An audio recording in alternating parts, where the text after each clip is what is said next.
다 함께 사도신경하심으로 2025년 9월 11일 목요일 온라인 아침 기도에 하나님께 올려드리겠습니다. 전능하사 천지를 만드신 하나님 아버지를 내가 믿사오며 그 외아들 우리 주 예수 그리스도를 믿사오니 이는 성령으로 잉태하사 동정녀 마리아에게 나시고 본디오 빌라도에게 고난을 받으사 십자가에 못 박혀 죽으시고 장사한 지 사흘 만에 죽은 자 가운데서 다시 살아나시며 하늘에 오르사 전능하신 하나님 우편에 앉아 계시다가 저리로서 산자와 죽은 자를 심판하러 오시리라. 성령을 믿사오며 거룩한 공예와 성도가 서로 교통하는 것과 죄를 사하여 주시는 것과 몸이 다시 사는 것과 영원히 사는 것을 믿사옵나이다. 아멘. 찬송가 438장 찬송하시겠습니다.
하나님 아버지 감사합니다. 오늘도 새로운 목요일 하루를 허락하시고 주님께서 예비하신 은혜로 주님과 동행하는 축복을 누리게 하심을 감사드립니다. 무엇보다 주님께서 부르심에 순종함으로 나와 주님께서 주시는 영양식을 받고 하루를 시작하기를 원합니다. 주님께서 베푸시는 말씀과 함께 이 시간에 하늘의 지혜와 영적인 능력으로 풍성하게 부어주셔서 선한 목자 되신 주님께서 어떤 길로 이끄셔도 주님께서 이끄시는 대로 순종하는 지혜로 살아가므로 주님께서 예비하신 승리의 축복을 누리며 하나님께 영광 돌리는 이 시간 되게 하여 주옵소서. 감사드리오며 우리 주 예수 그리스도 이름으로 기도드리옵나이다. 아멘. 자, 이 시간에 하나님이 주시는 말씀은 요한계시록 21장 1절부터 8절까지 말씀 보겠습니다. 자, 화면을 보시면서 요한계시록 21장 1절부터 우리 함께 합독하시겠습니다. 또 내가 새 하늘과 새 땅을 보니 처음 하늘과 처음 땅이 없어졌고 바다도 다시 있지 않더라. 또 내가 보매 거룩한 성 새 예루살렘이 하나님께로부터 하늘에서 내려오니 그 준비한 것이 신부가 남편을 위하여 단장한 것 같더라. 내가 들으니 보좌에서 큰 음성이 나서 이르되 보라 하나님의 장막이 사람들과 함께 있음에 하나님이 그들과 함께 계시리니 그들은 하나님의 백성이 되고 하나님은 친히 그들과 함께 계셔서 모든 눈물을 그 눈에서 닦아주시니 다시는 사망이 없고 애통하는 것이나 곡하는 것이나 아픈 것이 다시 있지 아니하리니 처음 것들이 다 지나갔음이로라. 보좌에 앉으신 이가 이르시되 보라 내가 만물을 새롭게 하노라 하시고 또 이르시되 이 말은 신실하고 참되니 기록하라 하시고 또 내게 말씀하시되 이루었도다. 나는 알파와 오메가요 처음과 마지막이라. 내가 생명수 샘물을 목마른 자에게 값없이 주리니 이기는 자는 이것들을 상속으로 받으리라. 나는 그의 하나님이 되고 그는 내 아들이 되리라. 그러나 두려워하는 자들과 믿지 아니하는 자들과 흉악한 자들과 살인자들과 음행하는 자들과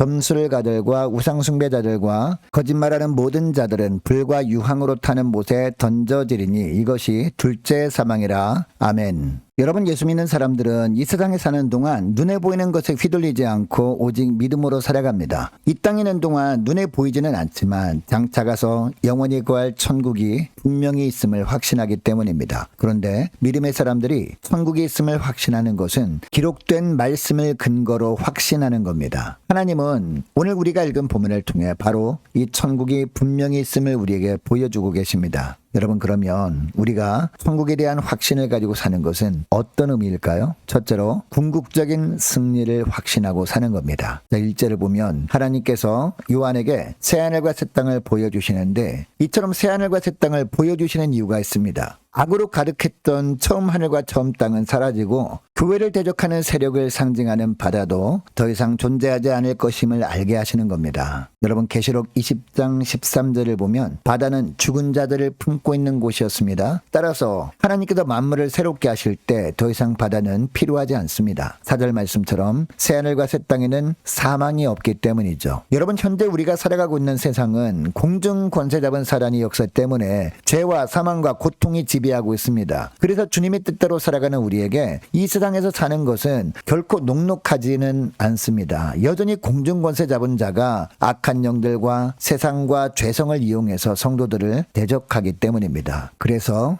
하나님의 말씀대로 살아가려면 끊임없이 자기를 부인하고 우리 안에 죄성과 계속해서 싸워야 하는 겁니다. 그러나 예수님이 다시 오셔서 새하늘과 새 땅이 도래하게 되면 하나님께서 사단을 멸하시고 모든 죄된 것들도 다 제거하심으로 말미암아 만물을 새롭게 해주십니다. 이런 의미에서 새하늘과 새 땅에 대한 환상을 하나님께서 요한에게 보여주시는 것은 타락한 옛 질서 안에 살며 신음하는 모든 성도들을 위한 위로인 겁니다. 아울러 사랑과 세상의 영적인 공격 때문에 힘들어하는 우리에게 궁극적인 승리가 보장되었음을 보여주시는 겁니다. 이것을 기억하시고 궁극적인 승리를 상징하는 새하늘과 새 땅을 소망하면서 믿음으로 승리하는 복된 하루가 되시기를 축복합니다. 둘째로 거룩한 새 성도로 변화될 것을 확신하는 겁니다. 자, 2절을 보면 요한은 이제 새 예루살렘 성이 하늘의 하나님께로부터 내려오는 것을 보는데 그 모습이 새 신랑을 위해 꾸민 새 신부와 같았습니다. 그리고 요한은 보좌에서 나는 큰 음성을 듣습니다. 자, 3절에 보면 새 예루살렘에는 하나님의 장막이 있어 하나님이 사람들과 함께 하시고 그 사람들은 하나님의 백성이 된다라는 소리였습니다. 하나님은 임마누엘, 즉 우리와 함께 하시는 하나님이라는 겁니다. 4절 5절을 보면 하나님이 만물을 새롭게 하시면 성도들에게 눈물과 사망, 애통, 곡함과 아픔이 없을 것이라고 하면서 이 말은 신실하고 참되니 기록하라 라고 하십니다. 하나님의 뜻이 온전히 성취될 것이라는 선언입니다. 인류의 범죄로 인해서 상실했던 첫 창조의 세계를 완벽하게 회복시키신다는 겁니다. 여러분, 거룩한 성 새 예루살렘이 하나님께로부터 하늘에서 내려왔습니다. 여러분, 이것은 어떤 의미일까요? 주님이 온전히 다스리시는 교회는 인간들의 노력에 의해서 만들어지게 되는 것이 아니라 하나님께서 만드시는 것이라는 의미입니다. 여러분, 오늘날 우리는 아직 온전히 회복되지 않는 타락한 세상에서 살고 있습니다. 그래서 아직 우리에게 불완전함이 남아 있습니다. 그래서 우리 스스로의 힘으로 거룩한 교회로 살려고 할 때마다 자꾸 죄성이 드러나서 실수하기도 하고 넘어지기도 합니다. 그러나 임마누엘 약속을 하신 하나님께 온전히 맡기고 주님의 은혜 아래 온전히 거할 때 결국 하나님께서 하나님 보시기에 온전히 거룩한 교회로 세워지게 하신다라는 것을 보여주시는 겁니다. 그리고 장차 주님께서 다시 오셔서 모든 대적들을 심판하시고 모든 만물을 새롭게 하시면 더 이상 죄의 유혹에 넘어질 수 없는 온전한 거룩한 성도가 되게 하심으로 말미암아 악한 사단의 세력과 전투할 필요도 없게 하신다라는 겁니다. 그리고 죄의 영향력으로 주어지게 되는 눈물과 아픔과 죽음에서도 해방되게 하신다라는 겁니다. 그러니까 하나님께서 오늘 본문에서 새하늘과 새 땅의 비전을 우리에게 보여주시는 이유가 무엇임을 알게 됩니까? 임마누엘의 하나님이심을 기억하고 하나님의 능력의 장중에 사로잡혀 달라는 겁니다. 이것이 다시 오실 예수님을 맞을 최고의 준비다라는 겁니다. 여러분 이것을 기억하시고 장차 새하늘과 새 땅으로 인도하시고 온전한 거룩한 성도로 주님께로 변화시켜 주실 그날만을 소망하면서 임마누엘 하나님의 장중에 붙들려서 믿음으로 지내시는 복된 하루가 되시기를 주의 이름으로 축복합니다. 자, 셋째로 장차 주어질 영원한 새 생명을 소망하는 겁니다. 자, 6절을 보면 또 보좌에 앉으시니가 요한에게 두 가지 말씀을 합니다. 이루었도다 라고 하십니다. 하나님의 언약, 즉 구속 언약이 최종적으로 완성되었다라는 겁니다. 이어서 나는 알파와 오메가라고 하시면서 목마른 사람에게 생명수 샘물을 거저 마시게 하겠다라고 하십니다. 또 이어지는 7절을 보니까 이기는 자는 이것들을 상속으로 받으리라. 나는 그의 하나님이 되고 그는 내 아들이 되리라 라고 하시면서 지금까지 지속된 언약의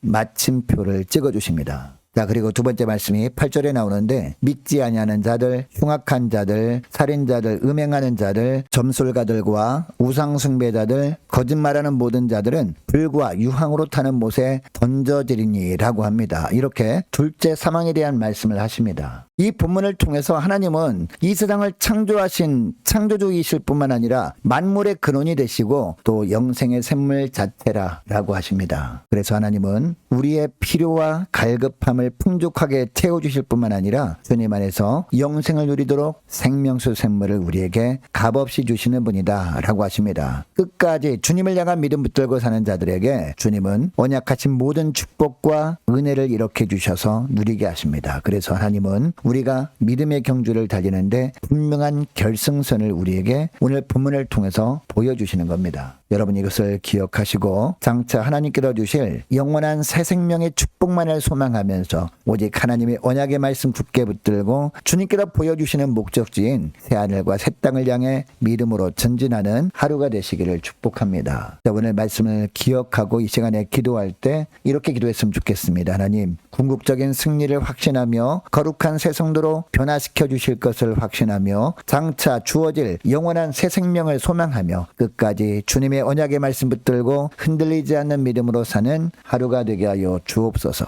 간절히 기도하는 이 새벽 될 수 있기를 축복합니다. 계속해서 기도하기를 원하는 것은 오늘 목요일입니다. 목요 전도단 위해서 함께 기도하기를 원하고 구역 식구들과 자녀들을 위해서 저와 여러분을 위해서 함께 이 시간에 기도하기를 원합니다. 올해 세워진 일꾼들을 위해서 또한 교회 재정을 위해서 함께 기도하기를 원하고 유초등부 중고등부 청년부를 위해서 남녀 전도회와 각 구역을 위해서 함께 이 시간에 기도하기를 원합니다. 특별히 중고등부 서세덕 학생 수능 준비 잘할 수 있도록 기도해 주시기 바라고 많은 환우들을 위해서 기도해 주시기 바랍니다. 특별히 임광빈 목사님 위해서 계속 기도해 주시기 바랍니다. 취업을 앞둔 청년들을 위해서 선교사님들 가정들과 나라와 민족을 지켜 주옵소서. 함께 기도하기를 원하고 우리 교회 앞날을 위해서 저와 여러분이 가지고 나온 기도 제목을 놓고 이 시간에 함께 기도하기를 원합니다. 기도하겠습니다.